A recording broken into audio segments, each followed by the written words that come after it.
Hi folks, in this tutorial we're going to be looking at quick and easy Necromunda bases, perfect for getting your gangers quickly out onto the tabletop. So without any further ado, let's get cracking. Okay, so starting from a black base coat, we're going to start by covering all over the base with your favourite dark silver metallic. Here I'm using black metal from Scale75, but any dark silver will work here. We're just looking to get a nice even coverage all over the black base coat, getting into all the nooks and crannies.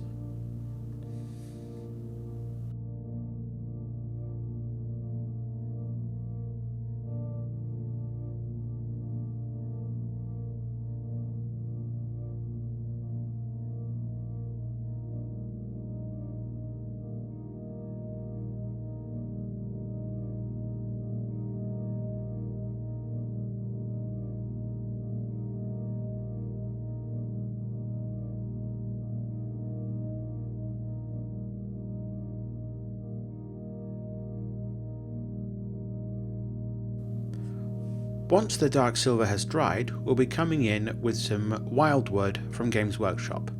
Now this is a contrast paint and we're going to be really liberal with this, applying one thick coat all over the silver. Now don't worry if this covers all over the silver, because we're going to be treating this in a minute to allow the metal to shine back through. Just make sure that the paint has been thoroughly shaken to remove any white pigment from within the contrast paint and give it an all over coat, just like you would a wash.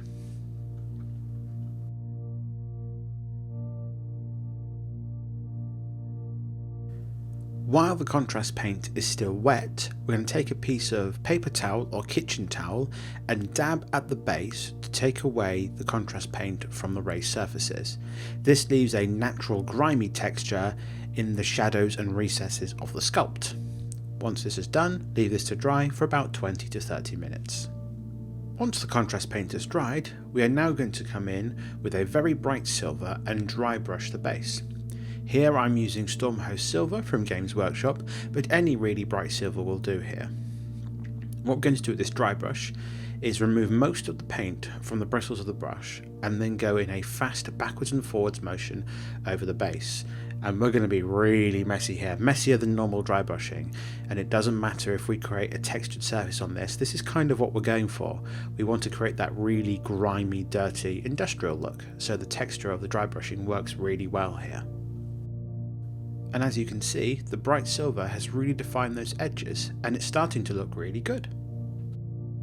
Next, we'll be coming in with some Mournfang brown from Games Workshop. With this, we're going to be doing a technique called stippling. It is very similar to dry brushing, but instead of going backwards and forwards, we're going to be stabbing the paint onto the miniature. We're going to be use this to create a brown, rusty stained area on random spots on the miniature.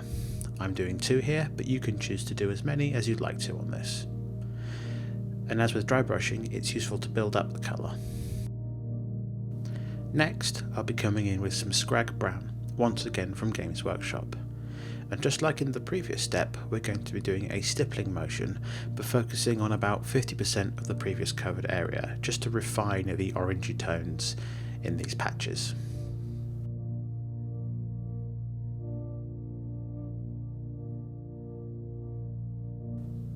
The last colour we'll be using to define the rust colours is Firedragon Bright from Games Workshop. Once again, we're going to be using a stippling motion and then just picking out a final little area with this colour to really define the orangey rust tone.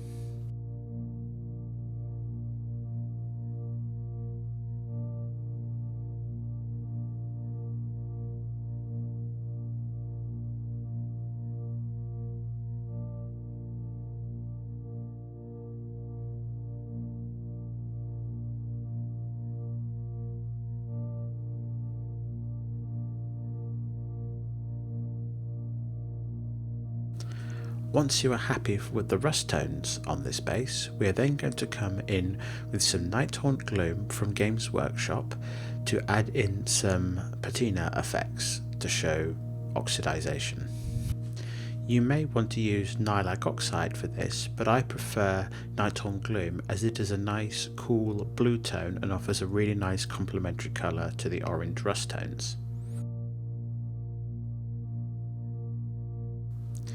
This paint is a very thin consistency straight out of the pot, and I'll be using it as a pin wash to go into the recesses of the base. I am focusing this in the recesses, as in real life, oxidization and patina effects occur where water runs on the real object. As the blue is quite a stark contrasting colour to the orange, we want to be careful not to overdo this effect. Here I am using my finger and a bit of a paper towel to wipe away any excess. And just like when you're doing dry brushing or washes, it's a good idea to do a bit, check on how it looks, and then go back and do a bit more if you'd like. If you went and recessed every single groove, then it would look a bit strange, so be careful not to overdo this effect.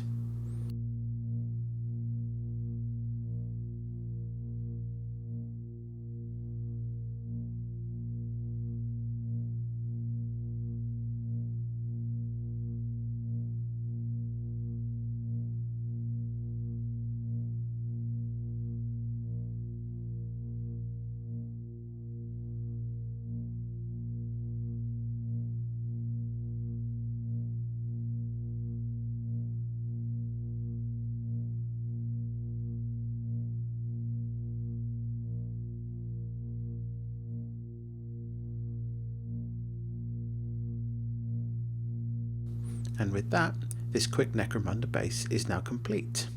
Hopefully that gives you an idea for basing your Necromunda gangs. Okay, and we'll see you in the next one.